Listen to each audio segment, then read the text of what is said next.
ఆ దినములలో హిజ్కియాకు మరణకరమైన రోగము కలగగా. So who is talking all these words? The king, ఇక్కడ రాజు అయినటువంటి హిజ్కియా. అయిపోయింది, ఇక చచ్చిపోతా అనుకున్నాడంట. దేవుడికి నమ్మకమైనటువంటి రాజు, మన దావీదు వంశంలో నుంచే వచ్చినటువంటి రాజు ఆయన, దేవుని బిడ్డ ఆయన. మరణకరమైన రోగం, చనిపోయేటువంటి రోగం వచ్చి ఏడ్చినప్పుడు, ఆయన బాధపడుతున్నప్పుడు నువ్వు చచ్చిపోతావని దేవుడు కూడా డిక్లేర్ చేసేస్తాడు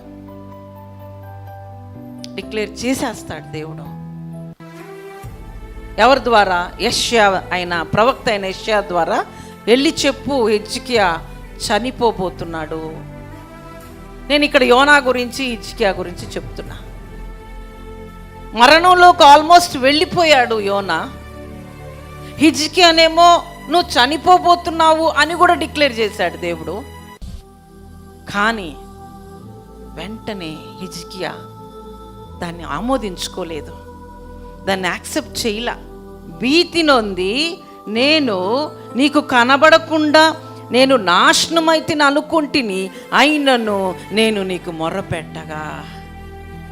సరేలే, ప్రవక్తే వచ్చి చెప్పాడు, ఇక అయిపోయింది నా పని అనుకోలా. గోడ వైపు చూసి కన్నీళ్లు కార్చి, రాజా అండి ఏడ్చి ప్రార్థన చేయటం అంత అవసరమా అంటారు. మరి ఏం అవసరమో? ఏడ్చి ప్రార్థన చేయటం అంత అవసరమా? మరి రాజు హిజ్కియా గోడ వైపు చూసి ఏడ్చి ఎందుకు ప్రార్థన చేశాడు? నాశనం అయిపోయాను అనుకుంటేని, అయినను నేను నీకు మొరపెట్టగా నా విజ్ఞాపన ధ్వని ఆలకించి ఉన్నాడు. ఏ కష్టం వచ్చినా, ఏ బాధ వచ్చినా, ఏ శ్రమ వచ్చినా కన్నీళ్లు కార్చి ఆయనకు వినపడే అంతగా ప్రార్థన చెయ్యాలి. ఇవి దేవుడి మాటలు. చూడండి, ఐజాయా పైకి వెళ్ళాడు, ప్యాలెస్ అది రాజనగరం. ఆయన అక్కడ గోడవైపు తిరిగి ప్రార్థన చేశాడు, దేవుడు వెంటనే ఆలకించాడు. యెషయా కింద ప్రాంగణంకి వచ్చాడు, వెంటనే దేవుడు యెషయాకు కనబడి, చూడండి హౌ ఫాస్ట్.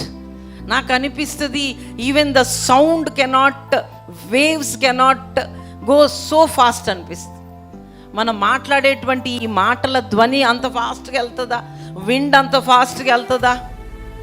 సూర్యకిరణాలు, otherwise light waves, sound waves, ఇవన్నీ ఎంత ఫాస్ట్గా వెళ్తాయో ఏమో సైంటిఫిక్గా తెలీదు. కానీ నీ మాట, నీ ప్రార్థన, నీ ధ్వని వాటన్నిటికన్నా ఫాస్ట్గా వెళ్తుంది దేవుని దగ్గరికి. హల్లెలూయా. చూడండి, హిజ్కియా పైన ఏడ్చాడు, కిందకు వచ్చాడు చెప్పేసి, యెషయాకు వెంటనే దేవుడు కనపడి, నువ్వు పైకి మళ్ళా వెళ్ళావు.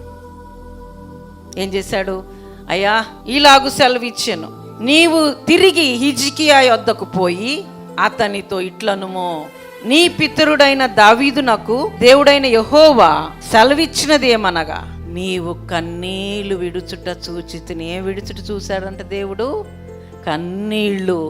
ఏడ్చి ఎందుకు చేస్తారండి ప్రార్థనలు అంటారు కొంతమంది. కన్నీళ్లు విడుచుట చూచితిని. The power of weeping, the power of crying in the presence of God has lots of weightage. దాని వాల్యూవే వేరండి. So when we love someone we have that emotional feeling అన్నమాట. ఎవరి పట్లన్నా మనకు ప్రేమ ఉంటే ఆ emotional feeling, when you love God you will have the same emotional feeling. ఇక్కడ హిజ్కియా కన్నీరు కార్చాడు. ఎంత ఫాస్ట్గా వెళ్ళిందో చూడండి దేవుడి సన్నిధికి. యోనా, నాశనం అయిపోయాను అనుకుంటుని, అయినను నేను నీకు నా విజ్ఞాపన ధ్వని నువ్వు ఆలకించావు. ఇక్కడ హిజ్కియా కూడా అయిపోయింది నా పని అనుకున్నాడు, అయినను హిజ్కియా యొక్క కన్నీటి ప్రార్థన ఆలకించాడు దేవుడు. వెంటనే వెళ్ళిపో, ఇంకా 15 సంవత్సరాల ఆయుష్ని పెంచినట్లుగా మన వాక్యంలో చూస్తాం.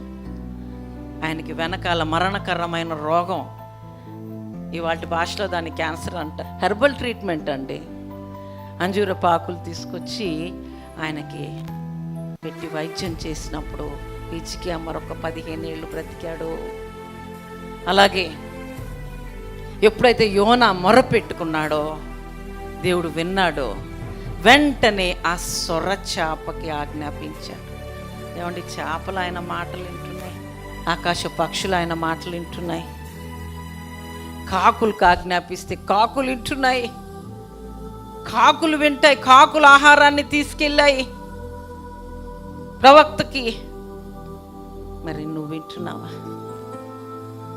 మనం వింటున్నామా? ఒకసారి ఆలోచించే.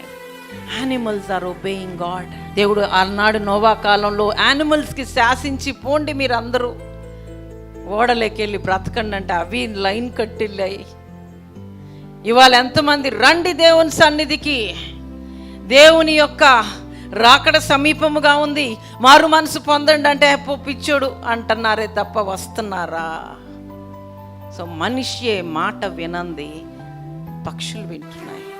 సొరచాప విని యోనాను అక్కడ పడేసి భీతి నొంది భయముతో ఉంటే ఇక అయిపోయింది నా పని అనిగా నువ్వు అనుకుంటే లేదు, అవ్వలా. ఇంకా చాలా ఉంది భవిష్యత్తు, ఇంకా చాలా ఉంది భవిష్యత్తు. అనుకోమాకండి ఐఎమ్ ఓవర్, 60 ఏళ్ళు రాంగ్లోనే అయిపోయింది నా లైఫ్ అనుకుంటారు.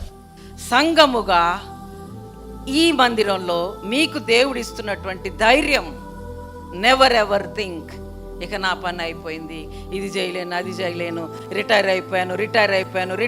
ఇది ఒక మాట. No retirement for the spirit.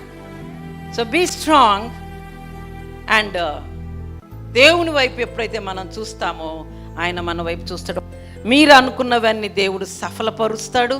మీ ఉద్దేశములన్నిటినీ ఆయన తీరుస్తాడు. మీకున్నటువంటి ఆశలన్నీ ఆయన నెరవేరుస్తాడు.